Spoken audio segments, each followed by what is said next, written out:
Class 95's Retrolicious Concert featuring Bananarama. With me, I've got Sarah of the Bananarama. Hello, Sarah. Hi, Yasmin. How are you? I'm good, and yourself? I'm very well, thank you. So you've been childhood friends since the age of 4 with Karen. How has that changed over the years? I feel quite privileged to sort of gone through school and grown up with her, and then to have my best friend, form a group and then travel the world together and just experience all those things. It's been almost 30 years, the group going now, so it's been fantastic fun and really lucky to have each other to see all the sights of the world together. Have there been moments that you want to pull each other's hair out? Do you know what? No, I think we're very different as people. Karen's quite laid back, and I think we just complement. We're kind of like two sides of a coin. We've never really fallen out. We never really have arguments. People find that really hard to believe, but I think that's why we are best friends and, have been since childhood. But they say always best friends. There's always some a little bit of jealousy and some catfighting involved. Really nothing throughout 30 years? No. Do you know what? I'm quite stubborn and quite headstrong, so I kind of always get my way. But you sort of think I kind of think I'm in charge, but really she just laughs at me because it doesn't bother her at all. She's just too laid back for it.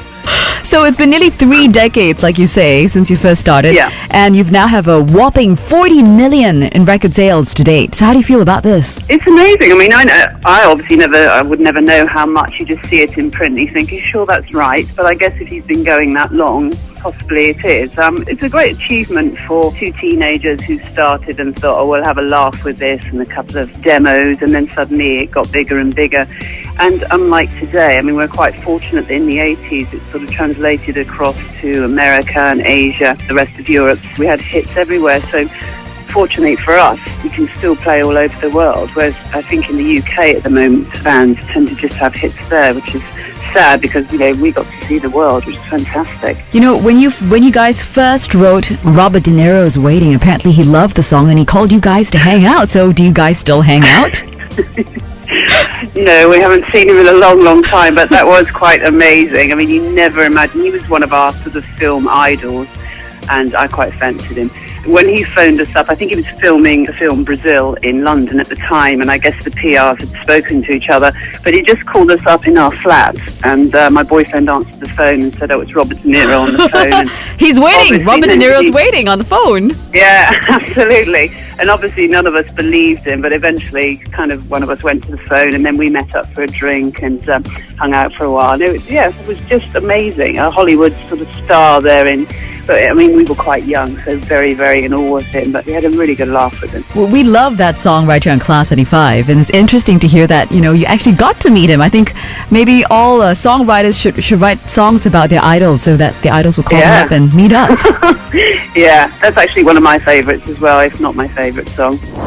Stay tuned for more of the interview with Bananarama and catch them live at Class 95's Retrolicious Concert, 8th October at Fort Canning Park. Get your tickets at Sistik now. Class 95's Retrolicious Concert featuring Bananarama. Now, the Guinness Book of Records named you guys the biggest girl group with the most chart entries, surpassing even the Supremes. How do you feel about this? You never think when you start at sort of 18 that it will continue and have so many hits. I think we've been very fortunate.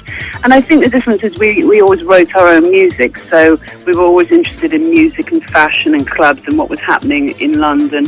And I think bringing all that to our songwriting is kind of what appealed to people, at least I think it is, along with our sort of sense of humour, not taking everything, too seriously. At the end of the day, it's pop music, and it's just there for enjoyment. Do you guys still write your own music? Because your last album released was Viva back in 2009. That was all material written by you guys as well? Yeah, I just love writing songs. I mean, I did train as a journalist, and I wanted to be a writer, and then kind of fell into sort of pop thing. But that's very satisfying to think that something that you wrote at your kitchen table, a year later is hopefully, top 10. I mean, it's an amazing kind of feeling. So is there a place that you, write music the best? Is it in the kitchen? A lot of artists like to write songs in the bathrooms. I don't know why, but they do. Is there a place? Yeah, kitchen table always. If I get stuck, I usually open a bottle of the red wine. And funny, but it always tends to be in the same place. That's just the way it is. So Viva was released back in 2009. Is there going to be another one in the pipeline? I think there's talk of someone wants to put another greatest hits out, and we'd like to do some new tracks to go on that. We were only talking today, actually, about I really love country western and the whole kind of girl group type harmony type things. I'd really love to do something like that. So might go down that route. Have you ever been to Singapore? Oh yes, I think we were there probably 4 or 5 years ago. Ah. And we came there for our tour in '89. Fantastic audiences. Thank really, you. really get such a great response, and we love coming there. Stay tuned for more of the interview with Bananarama and catch them live at Class 95's Retrolicious concert, 8th October at Fort Canning Park. Get your tickets at Sistik now. Class 95's Retrolicious concert featuring Bananarama. What have you been up to in the recent years? We've been doing a lot more touring, with a live band, doing a lot of stuff in Europe, and I think we're going to Australia as well at the end of the year. Touring is kind of what we really like doing at the moment, and it's not something that we always did throughout the 80s. That was far more sort of videos and TVs and fashion things, and now we get to sort of being like a real rock and roll band, if you like. But, a lot of people say touring is really hard work and it's really tiring. Oh, no, I love it. I do. Even when we toured America, we were asked, did we want to fly to each of the different cities? And we were like, no, we want to go on a tour bus like they used to do in the 70s. Wow. Just get on the bus and drive through middle America and see all the mountains. And then, it was just fantastic fun. So is there an incident during all your tours that sort of stands out that you hold special fond memories for or makes you sort of giggle when you think about it? Definitely think playing in America, because we used to come up through the stage on a sort of riser and you can hear everybody screaming, and I look at Karen and I think, well, I used to sit next to you in French and maths and English, and now we come through the floor and suddenly there's all those people there. And I think when people like the Bangles came to see us, and Al Pacino and Raquel Welch and all kinds of different people, and it's quite amazing to think that all these people have heard of us. Have you had any overly enthusiastic fans? There's always some over-enthusiastic fans. Japan are very enthusiastic, which is fantastic. They always bring us presents, which I think is lovely. Mm-hmm. Any weird ones? They give you, I don't know, stained underwear or something? We have had underwear, and that was from Japan.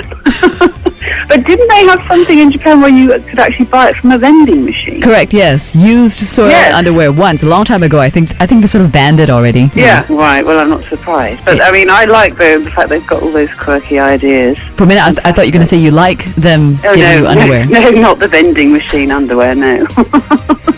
So, you previously toured with Belinda Carlisle and the Human League back in 2007, and you're going to be performing with them right here in Singapore for Retrolicious. Have you guys, kept in touch ever since? Are you guys friends?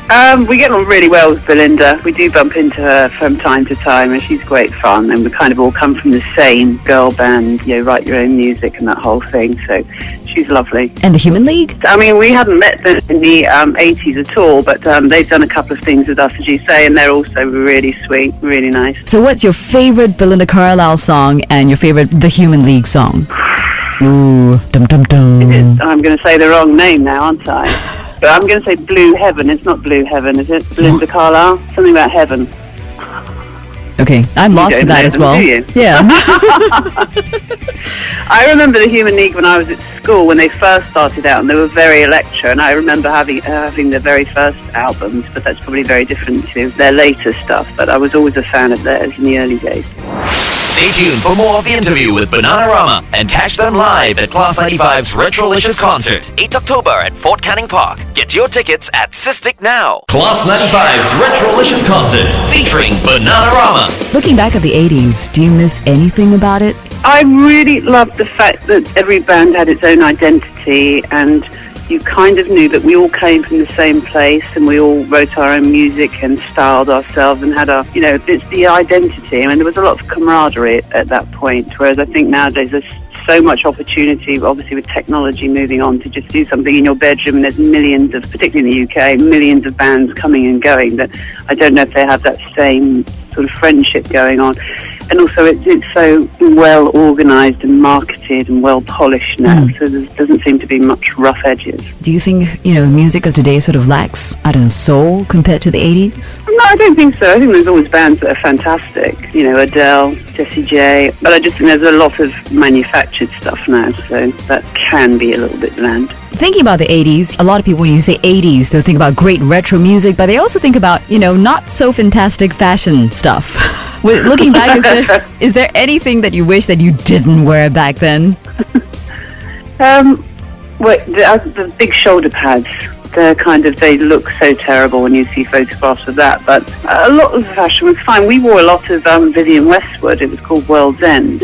And I have a teenage daughter now who now wears a lot of my old stuff because it's obviously vintage, and she makes it look really cool. Right, and of she'll course. often look at pictures of me, and my hair's however it is, with things tied in it, scarves, and, they think it's really cool. Yeah, vintage is back, isn't it?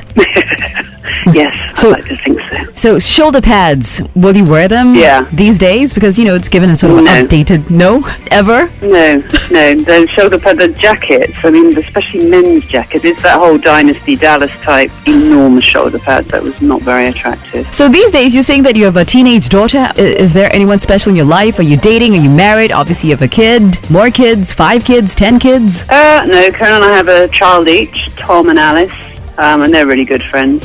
They kind of grew up together. And, we just have partners and everything's cool. Nice.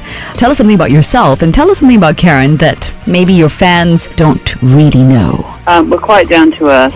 We're as happy in a sort of 5-star hotel as we would be on a camping holiday. We like both ends of the spectrum, so I think we're quite open to things, and we love dogs. We're crazy about dogs. Really? Me too! Do you have any?